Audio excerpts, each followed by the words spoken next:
नमस्कार, आप सभी का फिर से स्वागत है।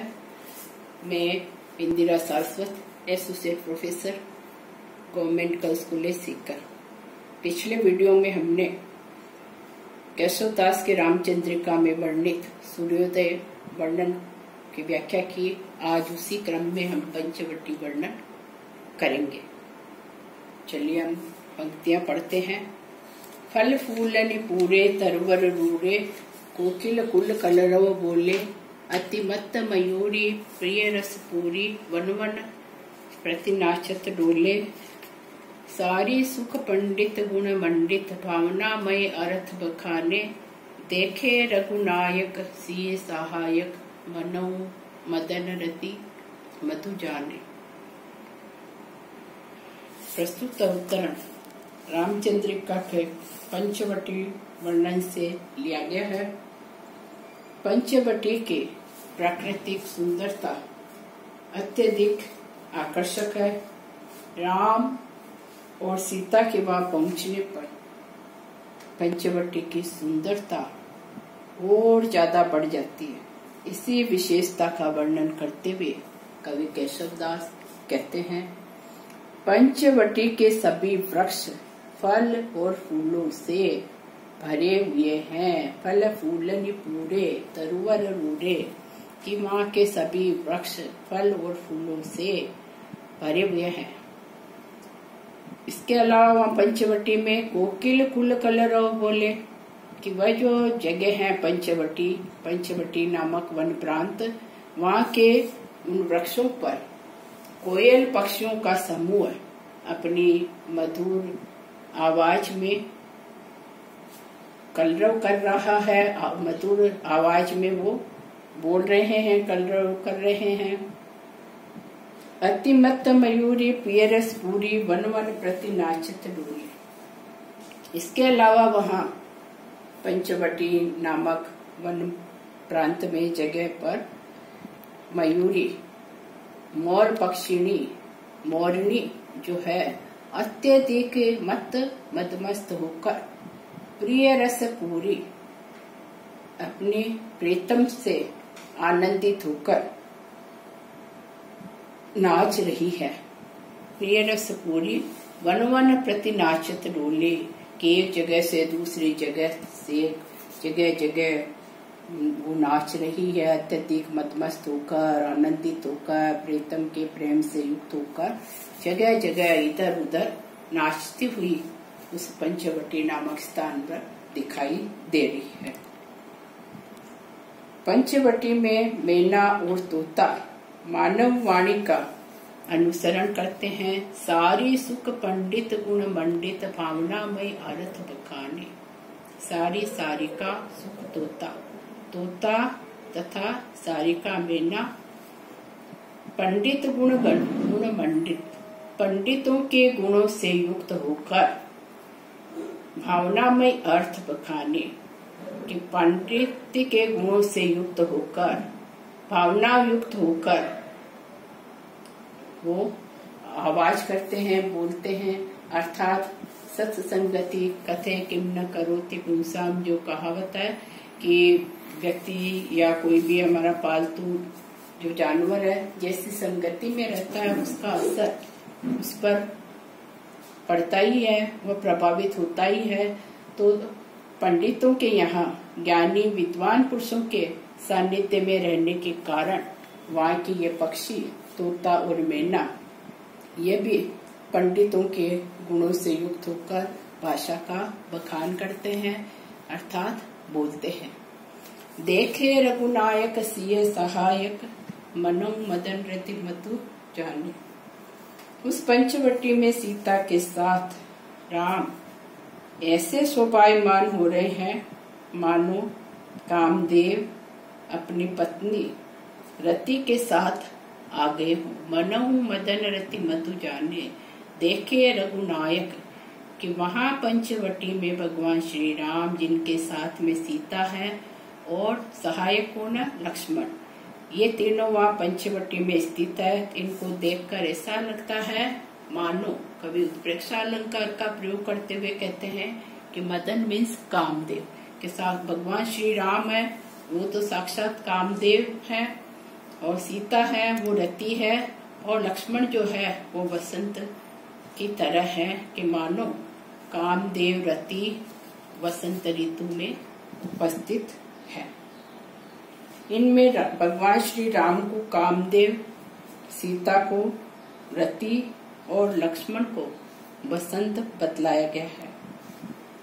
प्रकृति वर्णन में अनुप्रास अलंकार का प्रयोग हुआ है, और कई कई जो है केशव के चमत्कार की अधिकता के कारण भावों की उपेक्षा हो गई है। इस कारण से कवि केशव पर कठिन काव्य का प्रेत होने का आरोप भी लगाया जाता है कि वो ज्यादा उन अलंकारों के, छंदों के प्रयोग के कारण जो है वो उसके मूल भाव की उपेक्षा कर बैठते हैं।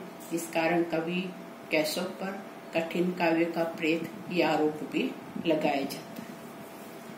इससे अलावा हमारा अगला जो पद है, सब जाति पटी दुख की दुपटी, कपटी न रहे जहाँ एक घटी, निकटी रुचि मीचु घटी घटी, जग जीव जतिन की छोटी तटी, अग ओग की बेड़ी कटी विकटी, निकटी प्रकटी गुरु ज्ञान घटी, चहु ओरनि नाचति मुक्ति नटी, गुण धूरी जटी वन पंचवटी। यहाँ जो है रामचंद्रिका से ये पंचवटी वर्णन लिया गया है।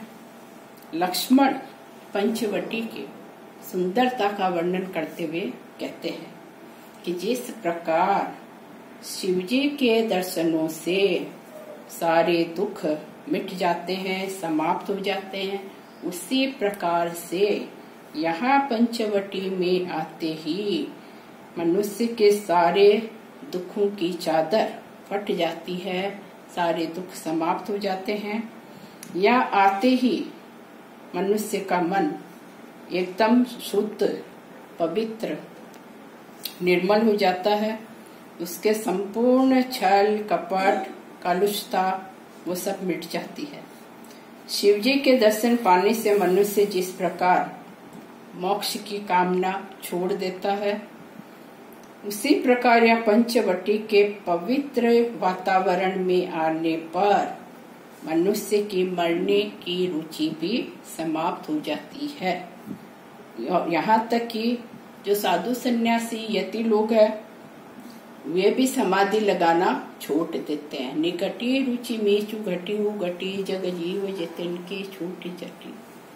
पहली पंक्ति हमारी, सब जाति फटी दुख की दपटी, कि यहाँ पंच लक्ष्मण कहते हैं कि यहाँ पंचवटी पे आने पर मनुष्य के दुखों की दुपटी, दुपट्टा, चादर फट जाती है। तात्पर्य संपूर्ण दुख समाप्त हो जाते हैं। कपटी न रहे जा एक घड़ी, एक घड़ी के लिए भी मनुष्य कपटी नहीं रह जाता, अर्थात वहाँ का पवित्र जो वातावरण है वह मनुष्य की कलुषता, छल कपट उन सबको मिटा देता है, समाप्त कर देता है। वह पूरी तरह से पवित्र और निर्मल मन वाला हो जाता है। आगे की पंक्ति है, निकटी रुचि मीचु घटी हूँ घटी, जग जीव जितिन की छूटी तटी। और इस पंचवटी नामक स्थान की क्या महिमा है कि यहाँ आने पर मनुष्य की मृत्यु के प्रति रुचि समाप्त हो जाती है। मीचु मृत्यु, मृत्यु के प्रति जो रुचि है वो मिट जाती है, समाप्त हो जाती है।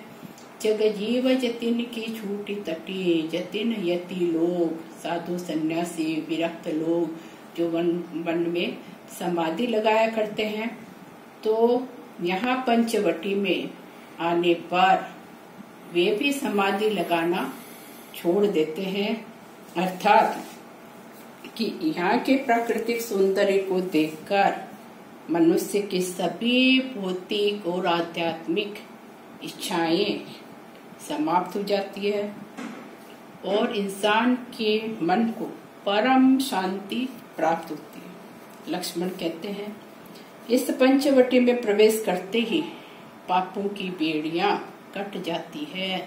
अग ओग की बेड़ी कटी विकटी, निकटी प्रकटी गुरु ज्ञान घटी। अग ओग अगर पाप समूह की बेड़ियां कट जाती है कि यहाँ पंचवटी में आने पर मनुष्य के पापों की बेड़ियां कट जाती है और जल्दी ही शीघ्र ही उसे ज्ञान की गठरी प्राप्त हो जाती है। विकटी निकटी प्रकटी गुरु ज्ञान गठी, गुरु के ज्ञान रूपी गठरी मिल जाती है, प्रकट हो जाती है। आशय है इस वन में आने पर व्यक्ति पापों से पूरी तरह मुक्त हो जाता है और ज्ञान प्राप्ति की ओर आकृष्ट होकर महान ज्ञानी बन जाता है।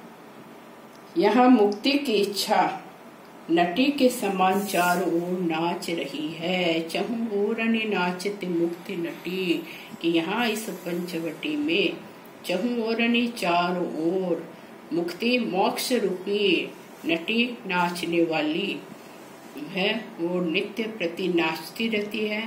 गुणधूरी जटी मानो पंचवटी, अर्थात यहाँ मुक्ति की इच्छा नटी के समान चारों ओर नाच रही है।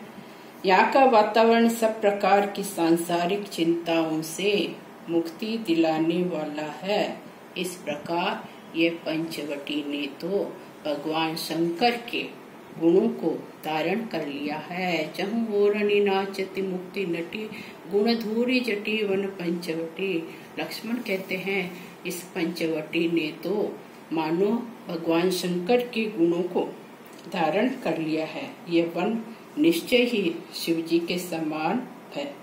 तात्पर्य है जिस प्रकार शिव जी के दर्शन से मानव को सभी प्रकार के पापों से शांति मिल जाती है, मुक्ति मिल जाती है, वैसे ही इस पंचवटी नामक वन में इंसान को संपूर्णतः शांति मिल जाती है, उसके संपूर्ण पापों से मुक्ति मिल जाती है। विशेष टिप्पणी में हम यहाँ देख रहे हैं कि यहाँ अनुप्रास और यमक अलंकार का प्रयोग हुआ है। प्राकृतिक सुंदरता का वर्णन बहुत ही सुंदर हुआ है कि पंचवटी जैसी जगह पर आकर इंसान पूरी तरह से निर्मल मन वाला, शांत मन वाला, पवित्र मन वाला हो जाता है। धन्यवाद।